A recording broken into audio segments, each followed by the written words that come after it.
Greetings, educators. At this time, I'm going to talk about the beginning of teaching Reader's Workshop outside and apart from the phonics chant. When you teach a reading lesson, you start with the mini lesson. At least that's what I'm required to do at my school. So, in teaching a mini lesson, you want to keep in mind that the mini lesson will only last 7 to 12 minutes because that's about as long as the child's attention span will last as well. The students start off sitting at their desks, but before the mini lesson begins, you want to invite the students, maybe one student at a time, to come to the carpet.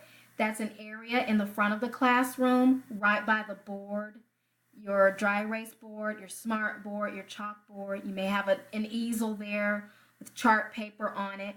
You have a chair for you to sit in.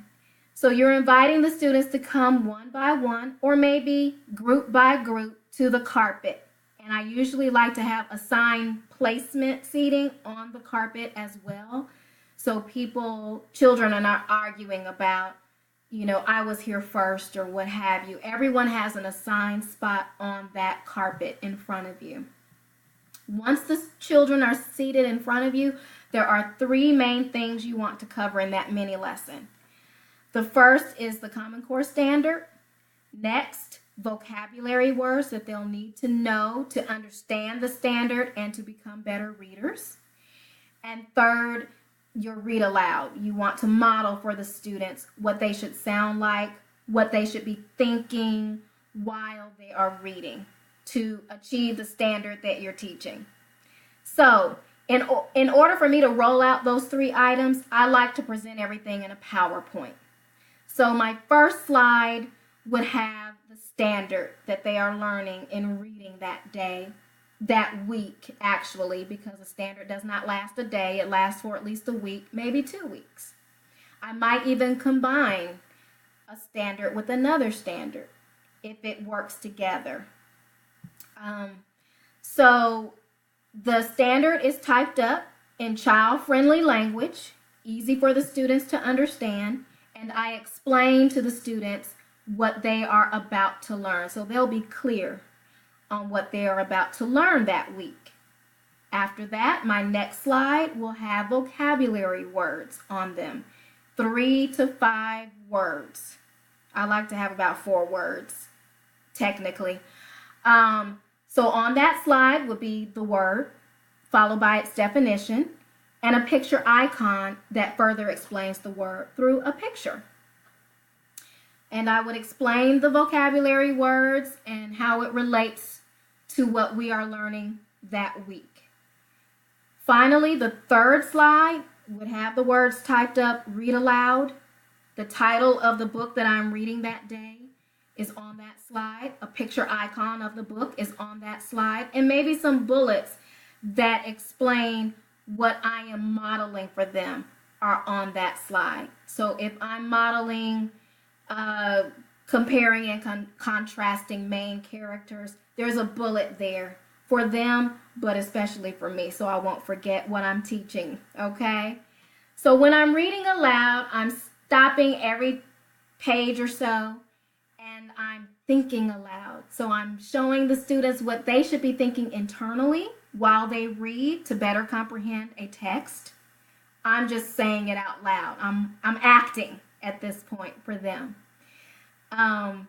So after that is done, and every day, mind you, I am either picking up a different text to read aloud, or I'm continuing the text that maybe I didn't finish the day before in my read aloud. A lot of teachers like to use familiar books so that the students can actually focus on the skill they're teaching versus trying to understand the characters, the problem, the setting, and the solution. You want to get past that with some of the standards. So you might want to think about, am I going to use a book that I've previously read to my students, or a book that my students know well, or a brand new book that maybe they've never heard of anything about? It just depends on the standard you're teaching. After that, I I let my students know it's time for you to go to your seats and practice what I modeled for you here in our mini lesson. And then I would maybe point to one student at a time to go back to their seats quietly and whisper read a book at their seat that is just right for them. And they are practicing what I modeled for them. Okay? Now, not to worry, there's going to be a smaller guided reading group where I really get the students more one-on-one, and I can really make sure that they had a correct understanding of what was taught in the mini lesson. But at this point, I'm just trying to get them started, okay? So that I can have an opportunity to pull a small group and work more one-on-one with those students. So they're at their seats, reading their Just Right books quietly, whisper reading quietly to themselves, so as not to disturb their neighbors, but still reading aloud. Okay? What that looks like is there is a bag of books hanging on their chair. Okay? And these bags are just the cloth-like bags that they sell at maybe Target or Walmart, Kroger, or, Publix. And they're $1 each. So I buy about 20 bags at the beginning of the school year. The handles are long enough where I can just hang them on their chair.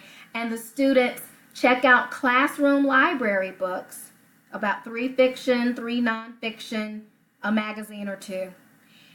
And they put those just right books. That means their reading level matches those books. And then their interest matches those books because they chose them. And they have them in their book bag, and they can choose a book and read it and practice what I modeled. Now, at the beginning of the year, I have used the DRA Assessment, which is a big kit that my school purchased.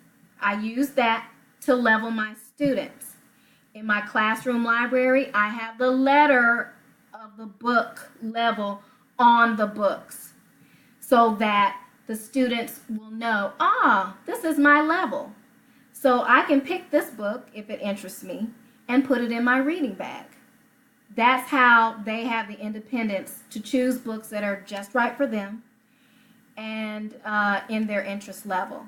Now, periodically during their small guided reading groups, I may ask them to take out all of their books so that I can make sure, just double check that they have books that are in their reading zone.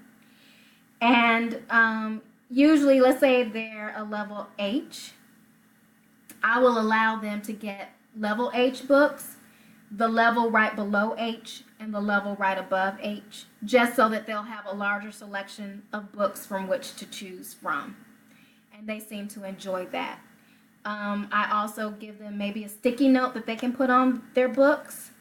And if they get to a vocabulary word or a word that they just don't know the meaning of, or maybe they aren't able to pronounce it, they write it on that sticky note, keep it with that book, and then when they are in a small guided group with me, then if we have time, I can say, okay, well, pull out your books. Are there any words that you need help with?